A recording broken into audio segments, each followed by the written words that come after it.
Peperangan terus berlangsung di Kekaisaran Ming. Tanpa lelah Sulanling dan Kaisar Huanzi terus melawan bangsa iblis. Kekuatan yang dimiliki Kaisar Huanzi mampu untuk melawan bangsa iblis namun tidak menghentikan kedatangan bangsa iblis yang terus-menerus berdatangan. Setiap kematian bangsa iblis akan ada iblis baru yang akan muncul dan itu terjadi terus-menerus. Bagaimana ini yang mulia? Bangsa iblis terus muncul dan tak ada habisnya, ucap Chen kepada Kaisar Huanzi. Yang harus kita lakukan sekarang adalah bertahan sekuat kita, Chen, sembari menunggu kedatangan Dewi Penguasa, karena hanya api surgawi miliknya lah yang mampu menghabisi bangsa iblis, jawab Kaisar Huanzi. Anda benar yang mulia. Chen membenarkan ucapan Kaisar Huanzi. Bagaimana keadaan Kaisar Su? Tanya Kaisar Huanzi. Tabib sudah mengobati lukanya yang mulia dan saat ini Kaisar Su tengah beristirahat, jawab Chen. Kaisar Huanzi menanggapi jawaban Chen dengan menganggukkan kepalanya. Ia bersyukur karena Sulanling tidak mendapat luka yang serius akibat serangan bangsa iblis. Sedangkan di hutan kehidupan, Mei Lin telah berhasil menyelesaikan meditasinya setelah berbulan-bulan lamanya ia menahan sakit yang luar biasa menyerang tubuhnya. Kini rasa sakit itu telah berangsur menghilang.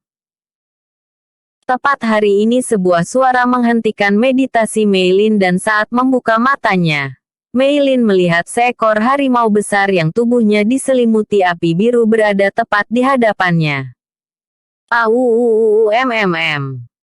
Salam yang mulia Dewi Penguasa. Suara menggelegar harimau memberi hormat kepada Mei Lin. Dengan tubuh yang lemah Mei Lin menjawab salam dari harimau itu. Salammu ku terima. Apakah kau spirit beast yang lemah, Mei Lin? Benar yang mulia. Hamba adalah spirit beast yang milik Anda, jawab harimau. Belum sempat Mei Lin menjawab tubuhnya telah limbung dan pingsan. Sesaat kemudian Phoenix keluar dari ruang dimensi milik Mei Lin. Yang mulia, ucap Phoenix dan segera mendekat ke arah tubuh Mei Lin. Sepertinya yang mulia kelelahan. Lebih baik kita membawanya ke ruang dimensi agar yang mulia dapat memulihkan tubuhnya, lanjut Phoenix. Baiklah, jawab harimau. Mereka berdua langsung membawa Mei Lin masuk ke dalam ruang dimensi dan meletakkan tubuh Mei Lin di atas ranjang istana yang ada di dalam ruang dimensi milik Mei Lin. Tak terasa hari pun telah berganti dan pagi ini Mei Lin terbangun dari pingsannya kemarin. Ah, tubuhku letih sekali, ucap Mei Lin sembari meregangkan tubuhnya di atas ranjang. Setelah kesadarannya telah kembali Mei Lin baru menyadari jika ia telah berada di ruang dimensinya. Ini kan kamar ruang dimensiku. Apakah Phoenix yang membawaku ke sini? Ucap Mei Lin.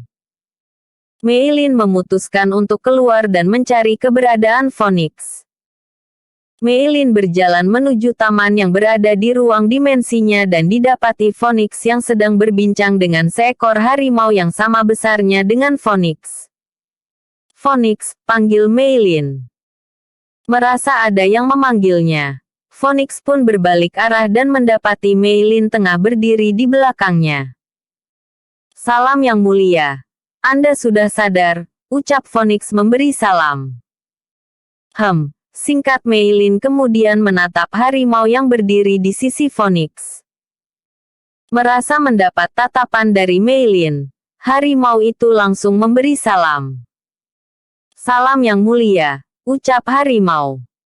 Siapa kau? Tanya Mei Lin. Hamba spirit beast yang mulia, jawab harimau. Oh, jadi kau spirit beast yang itu. Baiklah, nanti kita bicara lagi. Sekarang aku ingin berendam di air surgawi karena badanku sangat letih, ucap Mei Lin. Baik yang mulia, ucap keduanya. Mei Lin meninggalkan mereka berdua dan langsung menuju air terjun surgawi yang ada di dalam ruang dimensinya. Saat sedang asik berendam tiba-tiba Mei Lin teringat akan Sulanling. Mei Lin pun merasakan jika Sulan Ling sedang tidak baik-baik saja. GG, lirih Mei Lin yang kemudian bangkit dan langsung mengenakan pakaiannya. Melihat Mei Lin yang telah menyudahi ritual berendamnya, kedua spirit beast itu mendekat ke arah Mei Lin. Yang mulia, apa tubuh Anda sudah merasa baik? Tanya Phoenix. Aku sudah baik-baik saja dan aku harus segera kembali pulang karena gegeku sedang tidak baik-baik saja karena ulah bangsa iblis sialan itu, geram Mei Lin. Maaf Yang Mulia, Anda belum bisa kembali ke kerajaan karena Anda belum melakukan ritual membuka segel ilahi milik Anda Yang Mulia, ucap harimau. Jadi segel ilahi itu belum terbuka bahkan setelah aku melalui penyiksaan yang teramat menyakitkan itu, kesal Mei Lin. Meditasi yang Anda jalani kemarin itu untuk menyucikan tubuh Anda Yang Mulia dan menemukan hamba. Setelah itu baru akan ada penyatuan yin dan yang untuk membuka segel ilahi Anda Yang Mulia, jelas harimau lagi. Baiklah, ayo kita lakukan segera karena aku tidak bisa membuang waktuku lagi karena gegeku dalam bahaya, ucap Mei Lin. Baiklah Yang Mulia, mari kita lakukan. Sekarang letakkan tangan Yang Mulia di atas kepala kami berdua, ucap Phoenix. Mei Lin pun mengikuti arahan dari Phoenix. Setelah meletakkan tangannya di atas kepala kedua spirit beast itu, keluarlah cahaya dari tubuh mereka bertiga disertai langit yang menjadi gelap dan suara gemuruh petir menggelegar di seluruh penjuru langit dan tak lama berubah menjadi langit yang cerah berselimut awan jingga menandakan segel ilahi telah terbuka.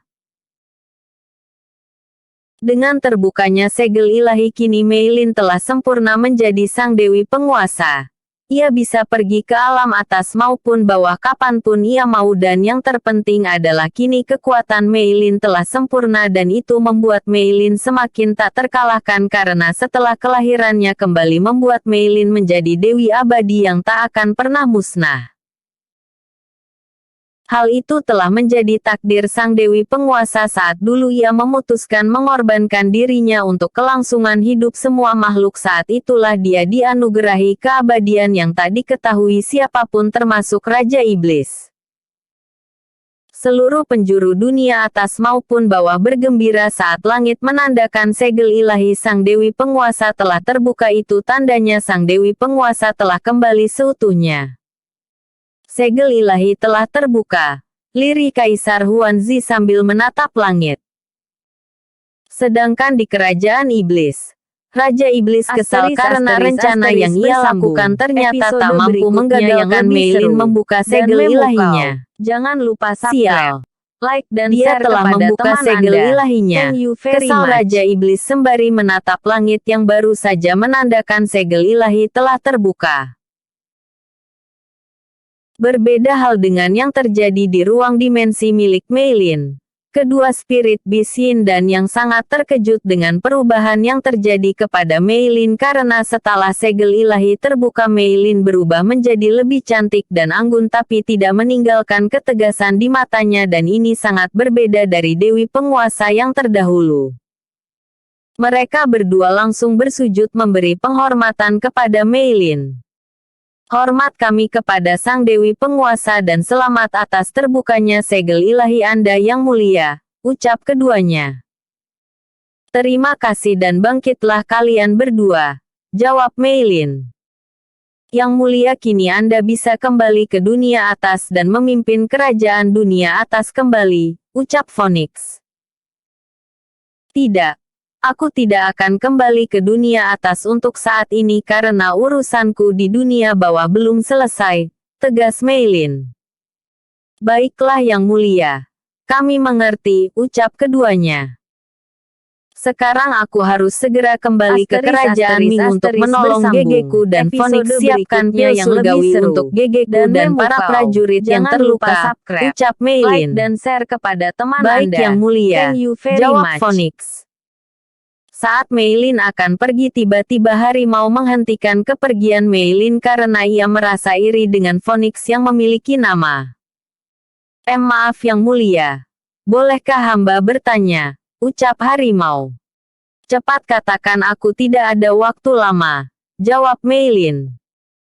Yang mulia, Anda memberikan nama yang indah untuk spirit bisin, kenapa hamba tidak mendapatkan nama yang indah juga? Ucap harimau. Aigo, jadi itu yang membuatmu menghentikan kepergianku. Kesal Meilin. Melihat Meilin yang kesal membuat harimau merasa bersalah dan menundukkan kepalanya. Baiklah. Baiklah, bagaimana jika kau kupanggil Hansi? Ucap Meilin sembari mengelus kepala harimau. Mendengar ucapan Meilin membuat harimau bahagia karena mendapatkan nama yang sama indahnya dengan Phoenix. Terima kasih yang mulia. Hamba menyukai nama itu, jawab Hansi. Kalau begitu sekarang aku harus segera pergi. Sampai jumpa, ucap Meilin yang langsung menghilang dari ruang dimensi menggunakan teleportasinya. Episode sebelumnya 43. Episode berikutnya 45.